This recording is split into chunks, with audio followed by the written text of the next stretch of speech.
चलो देखो बेटा, हम चैप्टर 5 करा रहे थे एपी। हमारा चैप्टर 5 एपी चल रहा था। एनसीईआरटी की बुक का मैथ का क्लास 10 का एक्सरसाइज 5.1 का क्वेश्चन नंबर 1, 2 एंड 3 मैं करा चुका हूँ। अब हम क्वेश्चन नंबर 4 देखते हैं। ठीक है, क्वेश्चन नंबर 4 देखिए क्या कह रहा है। Which of the following are APs if they form an AP then find the common difference d and write 3 more terms. हमें चेक करना है, उन्होंने काफ़ी सारे पार्ट दिए हैं, एटलीस्ट यहाँ पर 15 पार्ट हैं। उन 15 पार्ट को हमें चेक करना है कि वो एपी है या एपी नहीं है, और अगर वो एपी हैं तो उनके फर्स्ट टर्म और कॉमन डिफरेंस फाइंड करो, देन 3 मोर टर्म्स भी फाइंड करो। जैसे क्वेश्चन नंबर 4 का मैं फर्स्ट पार्ट आपको लिख के दिखाता हूँ। फर्स्ट पार्ट जो है हमारा वो है 2, 4, 8, 16 डॉट डॉट डॉट।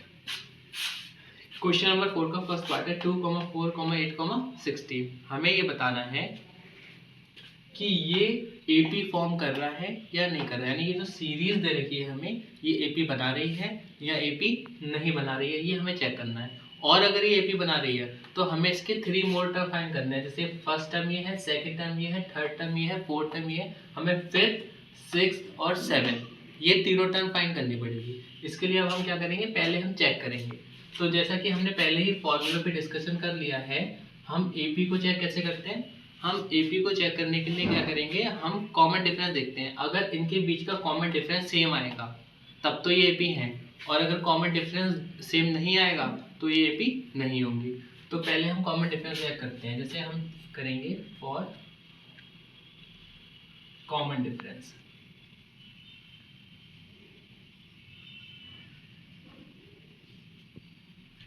D1 की वैल्यू हम फाइंड करेंगे।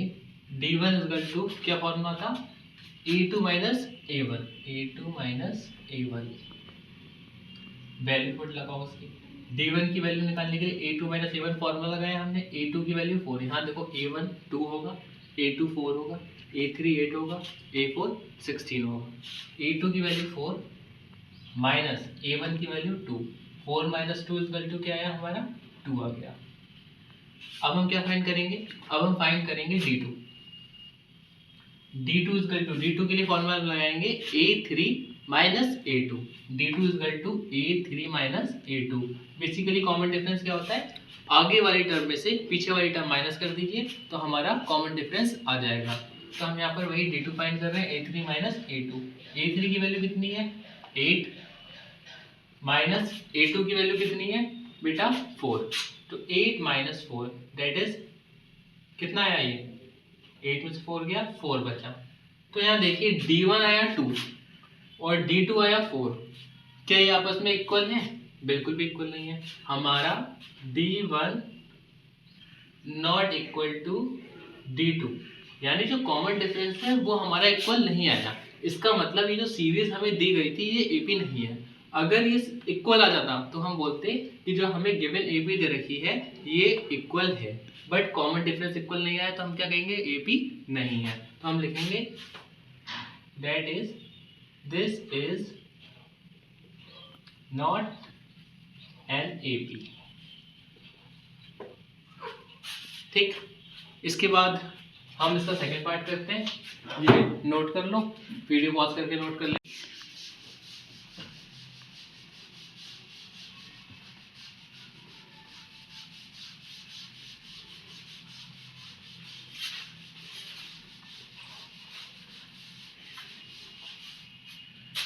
सेकंड पार्ट है, अब इसका सेकंड सीरीज लिखते हैं।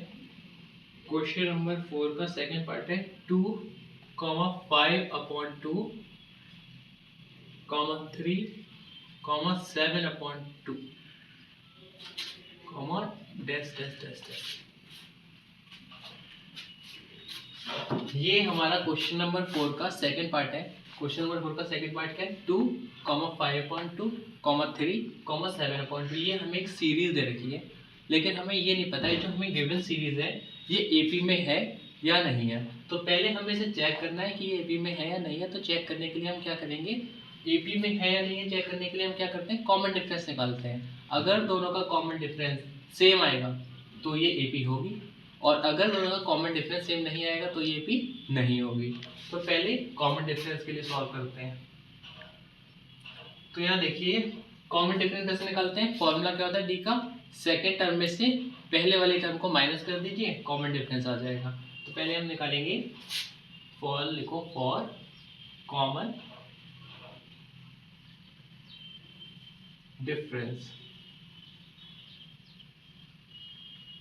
D1 का फॉर्मूला लगाओ A2 माइनस A1, यानी हमारी A1 ये होती है, A2 ये होती है, A3 ये होती है, A4 ये है, ठीक है। तो हम D1 निकालना है तो हम A2 माइनस A1 करेंगे, फिर हम D2 निकालेंगे तो हम A3 माइनस A2 करेंगे, अगर हमें D3 निकालना हो तो हम A4 माइनस A3 करेंगे, ठीक। तो हम D1 निकालने तो हम A2 माइनस A1 हमने फॉर्मूला लगाया, A2 की वैल्यू है 5/2 माइनस A1 की वैल्यू है अपनी 2।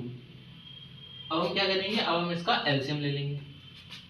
एलसीएम जब हम लेंगे तो 5/2, इसके नीचे कुछ नहीं, इसके नीचे 1 होगा, 2 और 1 का एलसीएम 2 ही आना है, तो ये 2 एलसीएम आ गया, 5 एज इट इज माइनस 2 2 जा 4, हमने इसका एलसीएम ले लिया, ठीक। 5 माइनस 4 हो जाएगा 1/2, यानी हमारी D1 की जो वैल्यू आई है वो 1/2 आई है। इसके बाद हम निकालेंगे D2। अब हम D2 फाइंड करते हैं। तो देखो D2, यहाँ पर मैं एक बॉर्डर बना देता हूँ, D2 का फॉर्मूला लगाएंगे, D2 इक्वल टू क्या होगा A3 माइनस A2। A3 की जो वैल्यू है वो 3 है, A3 की वैल्यू क्या है 3 है, माइनस A2 की वैल्यू 5/2 है, 5/2 है। यहाँ पर भी सिमिलर केस, अपॉन में 1 ले लिया, 2 और 1 का एलसीएम क्या आएगा 2 आएगा, तो ये हो जाएगा हमारा 2 3 माइनस 3 2 जा 6 हो जाएगा माइनस 5, दैट इज 1/2, यानी हमारा D1 भी 1/2 आया, हमारा D2 भी 1/2 आया, that means that is D1 is equal to D2 आ गया। अब हमारा अगर D1 और D2 इक्वल आ गया तो हम क्या कहेंगे, ये हमारी क्या है AP है, या दैट मीन्स ये जो हमें गिवन सीरीज दी थी ये AP में है, hence it is an AP। अब क्वेश्चन ने आगे भी बोला था कि अगर ये सीरीज AP में हो तो इसका फर्स्ट टर्म और कॉमन डिफरेंस फाइंड करो। कॉमन डिफरेंस हम ऑलरेडी फाइंड कर चुके हैं जो कि है 1/2, फर्स्ट टर्म क्या होगी 2 होगी, हमें 2 पता है, first term A equal to 2 है, D कितना है 1/2 है, और हमें 3 मोर टर्म फाइंड करनी है, दैट मीन्स पहली ये है, दूसरी है, तीसरी है, चौथी है, हमें A5 A6 और A7 ये 3 आगे की टर्म फाइंड करनी है। अगर AP आ जाएगी तब करनी थी, तो ये हमारी AP में है सीरीज, इसलिए अब हम क्या करेंगे A5 A6 और A7 फाइंड करेंगे, ठीक है। तो इसके लिए पहले मैं फर्स्ट टर्म लिख देता हूँ, hair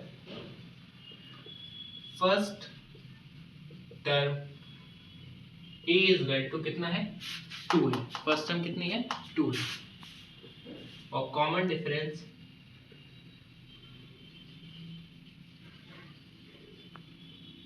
small d equal to हमने कितना निकाला ये 1/2, यहाँ भी कॉमन डिफरेंस, ये भी कॉमन डिफरेंस, कॉमन डिफरेंस कितना है 1/2, फर्स्ट टर्म कितनी है A, हमें क्या फाइंड करना है, हमें फर्स्ट नेक्स्ट 3 टर्म्स फाइंड करनी है, यानी A5 A6 और A7 फाइंड करना है, ठीक है। तो हम क्या करेंगे, मैं रफ करता हूँ, आगे क्या करते हैं,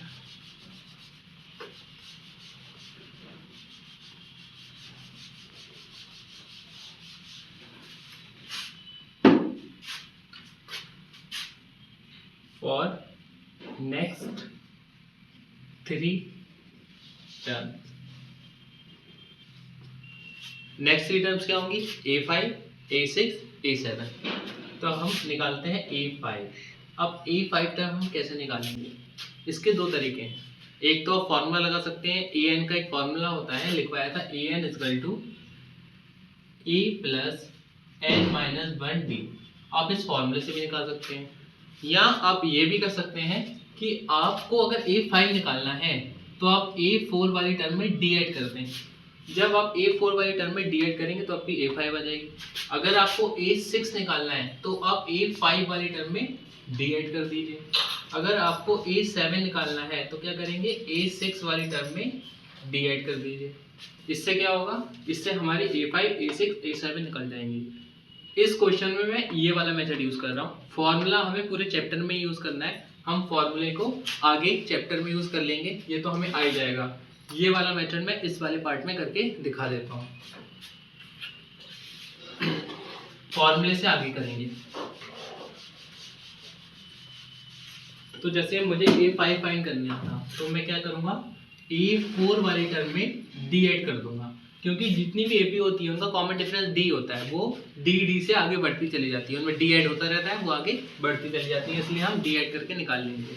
अब क्वेश्चन ये आएगा कि हमारी A4 टर्म क्या थी, जो हमारी सीरीज में ही गिवन था। हमारी जो सीरीज उन्होंने दी थी इसमें 4 टर्म दी थी 7/2, तो ये क्वेश्चन में गिवन थी A4 वाली टर्म क्या थी 7/2 प्लस D की वैल्यू कितनी है 1/2। क्या होगा, इन दोनों का एलसीएम ले लेंगे, 2 और 2 का एलसीएम 2 और 7 + 1 एज इट इज, यानी 8/2 एंड 2 4 जा 2 1 जा 2 2 4 जा 8। दैट मींस A5 की वैल्यू आपकी आ गई 4। एक आंसर आपका ये आ गया। इसके बाद हम फाइंड करेंगे A5 फाइंड कैसे करेंगे, सॉरी A6 को फाइंड करने के लिए A5 + D, A6 फाइंड करने के लिए करेंगे A5 + D। अब A5 की वैल्यू कितनी है 4, D की वैल्यू कितनी है 1/2, ठीक। अब इनका एलसीएम ले लेते हैं, इसके नीचे कुछ नहीं है तो अपॉन में 1, एलसीएम 2 ही आएगा, और ये जाएगा 8 + 1 दैट मींस 9/2, यानी हमारी A6 टर्म क्या आ गई 9/2 आ गई। इसके बाद लास्ट टर्म A7 फाइंड करनी है। A7 = क्या होगा A6 + D। A6 की वैल्यू है हमारी, अभी हमने निकाला 9/2, D की वैल्यू 1/2, एलसीएम लेंगे क्या हो जाएगा 9 + 1/2 दैट मींस 10/2, दैट इज 2 5 जा 10, यानी आपकी A5 टर्म आ गई 4, A6 टर्म आ गई 9/2, A7 टर्म आ गई 5, और यही आपका आंसर है। हमने क्या करा, पहले हमने प्रूव करा कि D1 D2 के इक्वल है, यानी ये AP है। प्रूव करने के बाद हमने फर्स्ट टर्म बता दी और कॉमन डिफरेंस बता दिया। इसके बेस पर हमने नेक्स्ट 3 टर्म फाइंड कर ली, जो कि है A5 A6 A7, और ये हमारा आंसर हो गया, क्वेश्चन कंप्लीट हो गया। बाकी हम आगे क्लास में करेंगे, आज के लिए इतना ही।